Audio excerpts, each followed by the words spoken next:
galled and you will succeed. Thanks a lot. Well, my speech is supposed to be relaxed, but however weird it is, I have to answer. I have to say a couple of words to the previous speaker. And I'm very, very honored to be here, aiming for gold and representing the European Commission. I'm not an official representative, and the watches can be seen. Telephone sales. You did well. Do you see? I put it up right there. Okay, let me stay there where it is. One of colleagues of mine, he put it very simple. What EU has to do with Ukraine. But first I have to put it very simple for you. This is the European Business Association Toastmasters Club. So it's all about Europe, it's all about business. Right. Europe has with Ukraine business, and it's about bringing Ukraine closer to the open door to Europe. So where is it open? So the door is already open. Ukraine, welcome. So this is my message to all of you. Welcome. What about the business facilitation regime? Right. I know how to handle people who ask too many questions. Can we discuss this after my speech? Well, could you put the tick? Right. Anyway, my topic is supposed to be very funny. To be or not to be? That is the question. Whether it is nobler in the mind to suffer the slings and arrows of a treacherous fortune. Here it is, we're learning Hamlet. Right. Travel or not to travel? Here is the question. There is not a question for it. Travel. Why? Because traveling is fun. It can be dangerous though. But if you fulfill at least three things any successful person should think of before going any place and engaging himself or herself to anything: awareness, choices, and results. If awareness, choices, and results are all married well, traveling will be pure fun. So it never happened to me. It's a bit of danger, it's a bit of fun, and I will tell you why. But first, if I may ask you a simple question: how many of you were happy enough to travel to Southeast Asia, ever in time? 1, 2, 3, 4, 5. 5 fortunate people. I'm really, really, really very pleased to be there one day. I was there one day, and I'll be there one day, depending on how much European Commission pays me as an employee. Therefore, I have to keep my mouth shut and work. Right. Those of you who never were there, it's a place to go. Thailand is the jewel of the Southeast Asia, in my opinion. It's a country the size about Ukraine. It has that many people. There are like 53 million, and it's, I believe, the 20th country in the world in terms of its population. So it's not that tiny as it may seem on the map. Thailand is a nice country, but going there, you have to be really fully aware of the surroundings and things, and you want to visit and the way you visit it. So we went there, we spent marvelous 10 days in Phuket Island, relaxing at the seashore. But then we decided, because someone in the hotel, I remember this guy, he was the one, he was telling, look, nice sunny beaches is fine, but why don't you go to River Kwai, where this raft hotel is for? Raft, there is sort of a pile of wooden logs, floating at the surface of the water, and there you have the huts, and you can live in there as in a hotel. It's a nice place, full of cockroaches, wild animals. So this someone was whispering in my ear, why don't you go there? Especially your credit card will love you too. So I booked a trip on the internet, and I was fortunate enough to be a little aware about the place. So on the internet, I printed out the map showing the location of this raft hotel, which was someplace around the third bend of the River Kwai.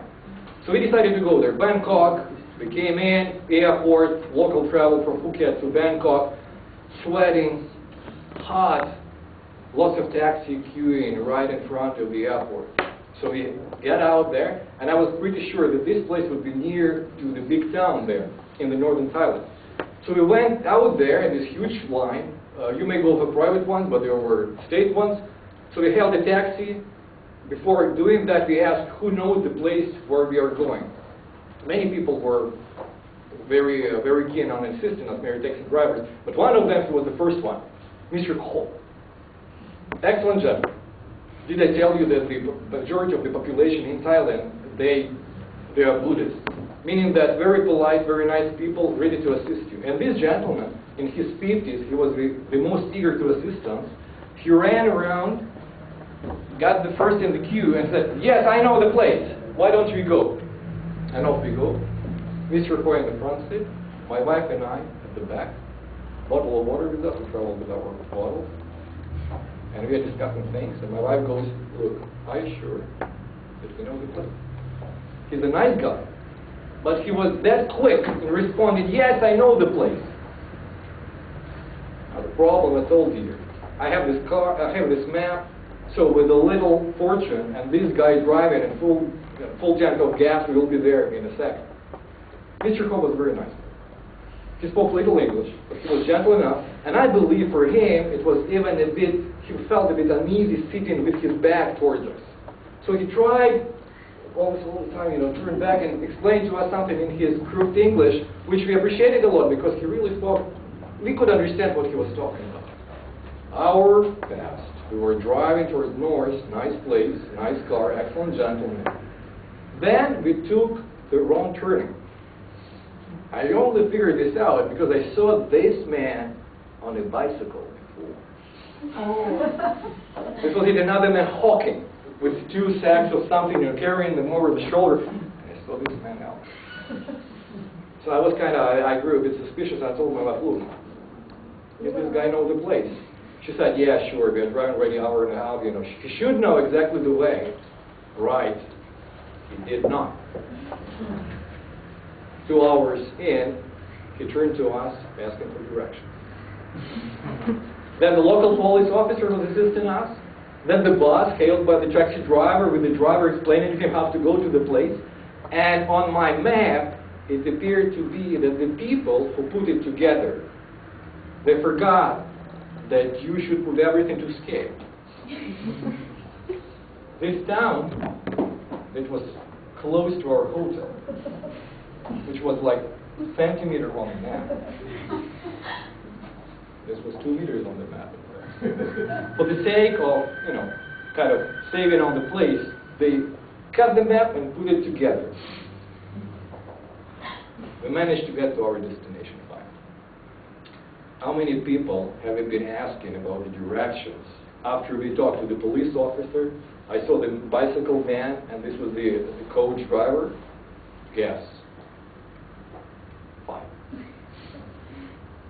The sun was setting already. We were happy enough to come to the place.